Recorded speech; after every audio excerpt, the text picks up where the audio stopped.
dire à quel point il est non seulement blessant pour des millions de personnes d'entendre de tels mots dans l'hémicycle, mais à quel point il est blessant aussi pour des élus de n'être regardés par les médias, par l'attention publique, que sur des attaques qu'ils subissent et non sur le travail extraordinaire qu'ils font.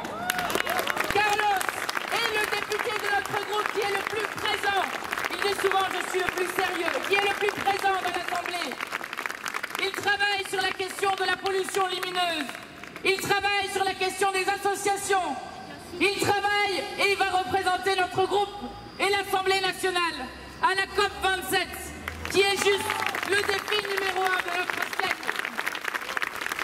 Et peut-être que certains devraient réfléchir, à l'heure où se pose la question d'écosystèmes compatibles avec la vie humaine et l'ensemble des espèces, que dans les moments de catastrophe, que l'on parle d'inondations, de tornades ou d'autres, qu'importe sa couleur de peau, qu'importe sa religion réelle ou supposée, qu'importe son genre, tout le monde est égaux sur ces questions-là, et l'humanité est une et entière. Alors, si nous sommes ici, c'est parce qu'à 14h30 va se tenir un bureau qui doit décider d'une sanction. Nous allons nous battre pour avoir la plus grande sanction qu'il y a dans ce règlement, c'est-à-dire l'exclusion. C'est notre combat. Cet antiracisme, c'est notre combat. Et avec les députés de la NUPES, les députés qui sont présents à nos côtés, ces derniers temps, je ne sais pas si vous avez remarqué, mais depuis les législatives, il y a un gouvernement qui a tenté en permanence de marquer un trait d'union. Un trait d'union entre des députés qui se battent au quotidien pour que les valeurs de liberté, d'égalité et de fraternité s'appliquent partout, pour tous les êtres humains. Je crois qu'hier, la séquence, avec ces propos horribles que je ne veux pas répéter ici, doit marquer une séquence où il ne sera plus possible que ce rapprochement soit fait. J'interpelle toutes celles et tous ceux qui tentent encore, ces derniers jours, depuis hier dans les médias, d'essayer d'expliquer, soit pour les RN, qu'il y aurait une instrumentalisation, soit pour d'autres qui voudraient que nous nous retranchions de nos combats, que nous arrêtions de combattre la politique gouvernementale, soit ceux qui nous expliquent que nous aurions eu une sorte d'alliance. Tout cela, je voudrais qu'ils prennent leurs responsabilités et qu'ils cessent ces sous-entendus, qu'ils cessent ces attaques-là. Je veux simplement terminer aussi par dire à Carlos et à toute sa famille, à tous les habitants de sa circonscription, tout mon soutien. Je l'ai vu extrêmement fort depuis hier. J'ai vu combien il tentait d'affronter tout ça avec beaucoup de dignité, de courage.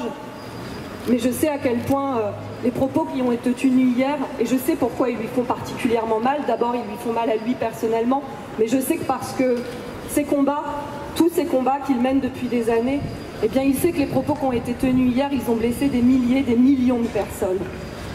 Et je sais à quel point c'est difficile d'entendre ça. Je crois que le rassemblement d'aujourd'hui était extrêmement important. Et je sais aussi qu'avec Carlos et avec tous les députés qui sont ici, nous allons avoir dans les semaines et les mois à venir un combat particulier. Et c'était le sens de la question que posait hier Carlos lors des questions au gouvernement.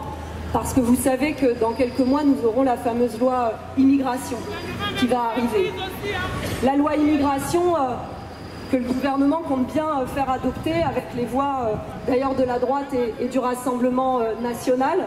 Carlos, j'ai trouvé très juste ce matin que tu puisses dire, écoutez, pourquoi nous demander de retirer la motion de censure? Est-ce qu'eux, ils vont retirer la loi sur l'immigration qui va recueillir les voix du Rassemblement national et qui va faire monter dans le pays? Dans le pays, vous savez que depuis quelques jours maintenant, très attaqués finalement sur leur politique sociale, on voit à quel point la question de l'immigration, avec Gérald Darmanin en tête, revient avec des relents extrêmement xénophobes, laissant la place au Rassemblement national. Évidemment, toutes les phrases racistes, et celle particulièrement qui est arrivée hier au sein de cet hémicycle, il n'y a pas de hasard. Quand on banalise, ça se multiplie. Et donc ils ont ont aussi une responsabilité, non pas sur les propos tenus hier, je ne le dirai pas, par ce député du Rassemblement national, mais ils ont une responsabilité sur la banalisation et sur le climat raciste. Et ça fera partie aussi de nos combats.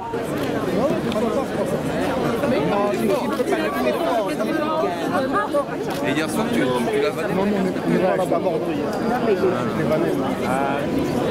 On comprend, là, avec le nombre de personnes qui sont aussi présentes, c'est le ressenti de ces personnes-là. Vraiment, c'était pas une insulte envers une personne, c'était envers des milliers de Français. Et la présence aujourd'hui le justifie.